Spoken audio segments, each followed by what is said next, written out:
గుర్తిస్తారు. ఎక్కడ ఏది చెప్తే అది నిమిషాల మీద పని చేయించి ప్రజలను ఆదుకున్నాం. అదే ఫలితం మొన్న డాక్టర్ సంజయ్ నా కొడుకుని పెట్టినా కానీ గెలిపించింది ప్రజలు. అంత టైట్ ఉన్నది అని చెప్పి ప్రతి మనిషి అన్న ఒక పెద్ద మనిషి వచ్చి పోటీ చేసి ఎన్ని మాటలు మాట్లాడినా, ఎన్నో సోషల్ మీడియాలలో తండ్రి కొడుకు కొట్లాడుకున్నాడు, తండ్రికి అదని ఇదని ఎన్నో దొంగ సోషల్ మీడియాను పెట్టా. ప్రజలు నమ్మకుండా మంచి మెజార్టీని 10,000 మెజార్టీని గెలిపించారు. అంటే కోట్ల ప్రజలకు నాకున్న అనుబంధం అది.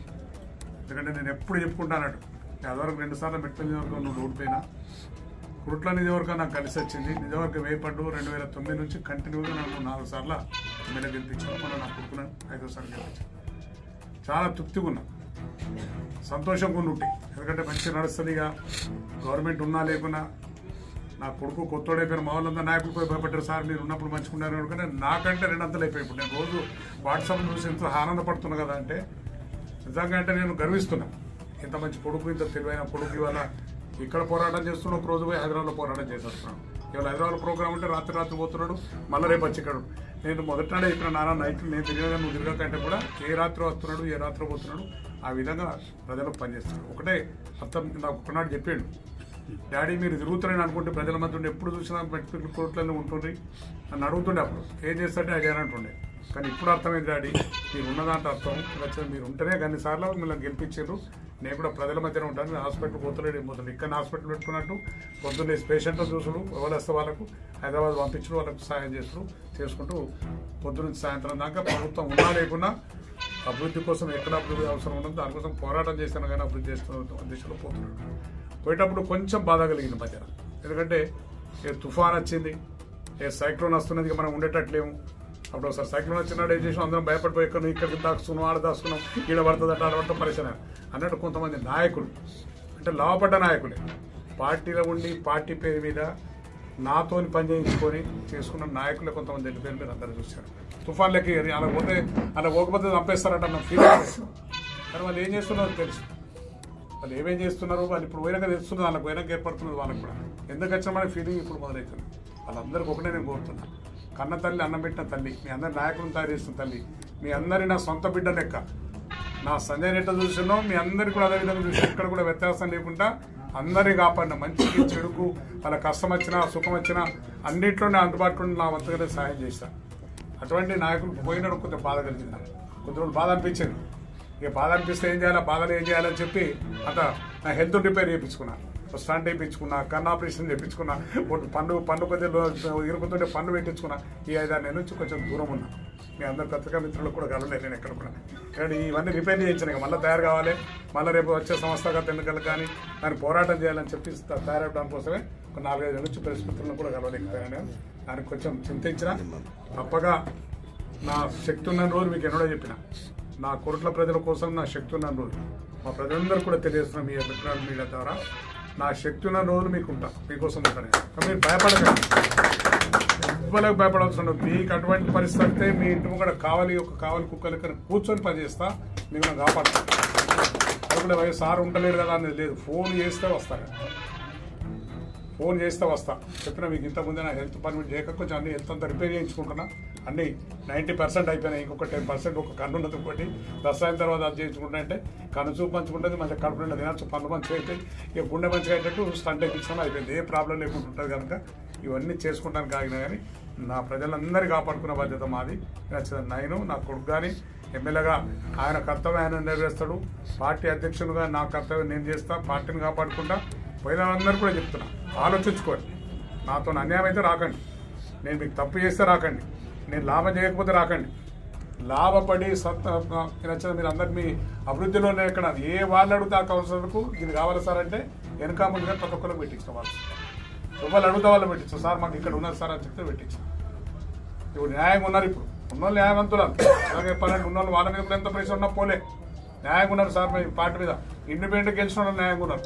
బాబాబాయ్ ఇండిపెండెంట్ గెలుచుకున్న పార్టీలకు గెలిచాడు, ఇండిపెండెంట్గా వచ్చాడు. నాకు ఎటన పోవచ్చు సార్, నీ పార్టీ టికెట్ మీద గెలలేదని పోవచ్చు.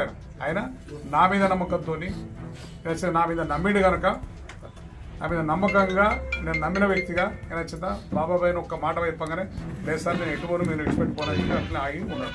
సత్యంగా వీళ్ళు అందరూ ఎందుకంటే నమ్మకంగా ఉన్నారు. వీళ్ళు సునీల్ కూడా ఇప్పుడు 15 ఏళ్ళ మా ఎంబడి ఉండబట్టి నేను కోర్టులో ఏర్పడకుండా నుంచే ఆయన పరిచయం మనకు. ఆయన సునీల్ కూడా 15 ఏళ్ళ నుంచి అంత ఉన్నాడు కనుక ఎవరు ఇచ్చిపెట్టుకోలేదు. కొంతమంది వేరు 15 ఏళ్ళ నుంచి ఉన్నోళ్ళు వేరు, అంతకుముందు 15 ఏళ్ళ కన్నా మొదటి నుంచి ఉన్నోళ్ళు వేరు. మన నాయకులను తయారు చేసినా మనకి నచ్చిన వాళ్ళ పొజిషన్ పెంచినా పెంచడంలో వేరు. బాధపడతలేండి, భగవంతుడు భగవంతుడు నమ్మటం. ప్రజలను నమ్ముతా, ప్రజలు ఉన్నారు మళ్ళా ప్రజలందరూ చూస్తున్నారు. ఎవరేంది అనేది ప్రజలకు తెలుసు. ప్రజలు అంటే ఏంటనే వాళ్ళు ఎందుకు బదనామవుతారు? బిడ్డ మా అవకాశం వచ్చినప్పుడు ఓటు వచ్చినప్పుడు తొక్కుడు దొక్కుతాం అని చెప్పి ఆలోచిస్తారు. కొరట్ల ప్రజలు తెలివైన అందరి కొరట్ల నియోజకవర్గ కొరట్ల పట్టణంలో ఉన్న ప్రజల తెలివి ఎక్కడ లేదు. నిజంగా అబ్జర్వ్ చేస్తాను. ఎక్స్పోజ్ గారు మెడల కండవ వేసుకొని తిరగరు. ఓట్లప్పుడు ఆలోచిస్తారు, ఓట్లప్పుడు బరాబర్ ఓట్లు వేస్తారు. ఎవడు మంచోడు ఎవడు చెడ్డోడు అని చెప్పి ఆ తెలివి కోట్ల టౌన్ ప్రజలకు ఉన్నది. నేను ప్రసాద్ చెప్తా, అందరికి చెప్తే ఇవాళ ఇప్పుడు కాదు, ఎక్కడ మిత్రులకు చెప్తా, ఎక్కడ ఎక్స్పోజ్ గారు ఎక్కడ వచ్చేసారు ఈ పార్టీ ఆ పార్టీ అని తిరిగి ఓట్లు వచ్చినప్పుడు మాత్రం ఎక్కడ దెబ్బతీయాలో అక్కడ దెబ్బతీస్తారు. అటువంటి ప్రజలున్నారు కనుక ప్రజలను కూడా ఆలోచించుకొని చెప్తాను. నేను తప్పు చేస్తే ఎక్కడన్నా 15 ఏళ్ళ లోపల ఎవరైనా ఏళ్ళు పెట్టి చూపించే పని నేను ఎక్కడైనా చేస్తే నా నమ్మకాన్ని ఏళ్ళు పెట్టి చూపించాల ప్రజల కోసం అంతమై పనిచేసాం. నా తిరగనే నా కొడుకు అదేవిధంగా పనిచేస్తున్నాడు కనుక ప్రజల సేవ కోసమే. మాకు ఇల్లు వస్తుందని కాదు, ఇల్లు 1000 కోట్లు సంపాదించుకుంటాను కాదు. సంపాదించుకోవాలంటే మాకు ఉండే వ్యాపారాలను అన్ని బంద్ చేసుకుని ఇలా ఖచ్చితం కనుక ఇప్పటికైనా పోయిన నాయకులు కూడా ఆలోచించని ఆత్మ విమర్శన వేసుకొని ఉదయం మీద చేసేసుకొని అన్నారు చేసేసుకొని ఇప్పటికైనా మారండి. చిన్న అన్నం పెట్టిన తల్లిని మరవకండి, తన్ను పాలు తాగి తల్లి 2 మీద గుద్దకండి. చిన్న వచ్చి ఎప్పటిదగ్గర రండి, వచ్చి మన పార్టీలో పనిచేయండి అని చెప్పుకుంటున్నాం. ఇక విషయానికి వస్తే ప్రభుత్వం వచ్చింది ఏదో అయిపోతుంది. ఎందుకంటే ప్రభుత్వాన్ని చూస్తే అట్లా భయపడుతున్నారు. పొద్దున్న లేస్తే నేను రాత్రి టీవీలో చూసిన ఏదైతే కొండా లక్ష్మణ్ బాబుజీ ప్రోగ్రామ్ జరిగింది హైదరాబాద్లో జరిగితే రేవంత్ రెడ్డి మాట్లాడితే కొండా లక్ష్మణ్ బాబుజీ గారు ఏం సంపాదించుకోలే, నీతి నిజాయితీగా ఉన్నాడు, ఆయన రాజకీయం చేసిండు. కానీ కొంతమంది నాయకులు నచ్చిన ఫామ్ హౌస్ కట్టుకున్నా, నీకు లేదా ఫామ్ హౌస్ ఉన్నది, నువ్వు బజారు ఉన్నావు, రోడ్డు మీద ఉన్నావు, నీకు బంగ్లా లేదా, నువ్వు సంపాదించుకో. రోడ్డు మీద ఉన్నావంటే గుడిసెల్లో అంటే చెప్పచ్చు, గుడిసెల్లో చెప్పచ్చు. సార్ నేను గుడిసెల్లో ఉన్న 20-30 ఏళ్ళ నా రాజకీయ జీవితంలో కానీ ఇవాళ బంగ్లాలో రాలేదని చెప్పచ్చు. నీకు బంగ్లా లేదా, నీకు ఆస్తులు లేవా, నువ్వు ఓటు కేసులో దొంగతనం జైలుకు పోయినావు, నువ్వేం మంచి అని చెప్పుకుంటావు. ఎదుటి ఓటుని తిట్టుడు మైక్ అందుకున్నాడంటే కేసీఆర్ తిట్టుడు, కేటీఆర్ తిట్టుడు, హరీష్ రావు తిట్టుడు, టీఆర్ఎస్ ప్రభుత్వం తిట్టుడు. తెలంగాణ తెచ్చిన మనిషి ఆయన. మహాత్మా గాంధీ గారు భారతదేశం స్వతంత్రం తెచ్చి ఇలా చేతులెత్తి నమస్కారం చేస్తున్నాం స్వాతంత్రం వచ్చిందని చెప్పి. ఇలా తెలంగాణ తెస్తే ఎన్ని విధాలు లాభం ఏందనేది ప్రజలు ఆలోచిస్తారు. తెలంగాణ రాకముందు ఏముండే, తెలంగాణ వచ్చినాక ప్రజలకు ఏం లాభం జరిగింది అనేది ప్రతి మనిషి కూడా ఆలోచించే టైం ఉన్నది కనుక నువ్వు ఎన్ని తిట్టినా పడై, నువ్వు ఎన్ని తిట్టినా నడవై, నీ నోరు బంద్ అయిపోవాలి. ఫస్ట్ అభివృద్ధి మీద ఆధార పెట్టు, ప్రజలకు ఏం చేయాలో చెప్పు నువ్వు. కానీ నచ్చిన మాట్లాడితే తిట్టు, బూత్ మాట అన్న ఒక ముఖ్యమంత్రి హోదా నుండి ఒక నాయకుని, ఒక రాష్ట్రానికి నాయకుని అయి ఉండి నోటికి వచ్చిన మాటలు బూత్ మాటలు తిట్టే అలవాటే తప్పితే మాత్రం ఒక్కనాడు కూడా ప్రజలకు మేలు చేయాలని ముచ్చట్లేదు. తెలంగాణ తల్లికి పోయి మారుస్తా, ఆ విగ్రహాన్ని తీసేస్తాం. కొన్ని ఏది రాజీవ్ గాంధీ ఏం చేసాడు తెలంగాణ కోసం? ఎంతమంది బిడ్డలు చంపుతాయి తెలంగాణ ఇచ్చింది కాంగ్రెస్ ప్రభుత్వం? ఎంతమంది బిడ్డలు చచ్చిపోయి 2 సార్లు, ఆనాడు 69లో ఉద్యమం, మొన్న ఉద్యమంలో ఎంతమంది? అప్పుడు నీ కాంగ్రెస్ ప్రభుత్వం ఉండే, ఇప్పుడు కూడా నీ కాంగ్రెస్ ప్రభుత్వం ఉండే. ఎంతమంది చచ్చిపోతే ఇలా తెలంగాణ ఇచ్చిన చెప్పి విగ్రహాలు పెట్టుకుంటారు. తల్లి విగ్రహం తీసేసి నచ్చిన ఎవరో పరాయి తల్లి తీసుకొచ్చి పెట్టుకున్నట్టు, సొంత తల్లి తీసేసుకొని పెట్టుకునే పరిస్థితి. ఇలా విగ్రహం తీసేస్తా అంటాం, అన్ని తీసేస్తాం. ఆయన రూపురేఖ లేకుండా ఇతను సెక్రటరీలో కూర్చుంటాం, మరి అది కూడా ఊడబడతాడు, మరి ఉంచుతాడు. సెక్రటరీలో కూర్చుంటాడు, ఆయన రూపురేఖ లేకుండా చేస్తా, ఆయన ఏ పని చేసినా కానీ అవన్నీ మార్చేస్తా. ఇవే మాట్లాడు, నువ్వేం చేస్తావు చేయి. కొత్తగా టీఎస్ ఉంది, టీజీని పెడతా, ఏదో అని పిచ్చి ఆలోచన అవిటికా. అది అభివృద్ధి, అది అభివృద్ధి చేసి ప్రజల దగ్గరగా ప్రజలు 10 ఏళ్ళు నువ్వు ఉంచుకునేటట్టు నువ్వు పనిచేసి పెట్టు, ప్రజలకు లాభం చేయి. ఏది చేయకపోతే ఎక్కడైతే అక్కడ ఆత్మహత్యలు చేసుకోవట్రి, చెప్పుల పట్టి కొట్టుకోవట్రి. ఇప్పుడు మా వాళ్ళు చెప్పిన అందరు కూడా చెప్పుల పట్టి కొట్టుకుంటారు. మీకు ఇచ్చినందుకు ఓటేసినందుకు, ఒక తల్లి వేసినందుకు తల్లిని కూడా కొట్టుకొని పరాయి తల్లి దగ్గర పోయినట్టు మా పరిస్థితి అని చెప్పి ఏడిసే పరిస్థితి నువ్వు తీసుకొచ్చావు. ఏది హైడ్రా ఎందుకు? అధికారం మీద తీసుకో, హైడ్రా మొదలు ప్రజల మీద తీసుకోకు.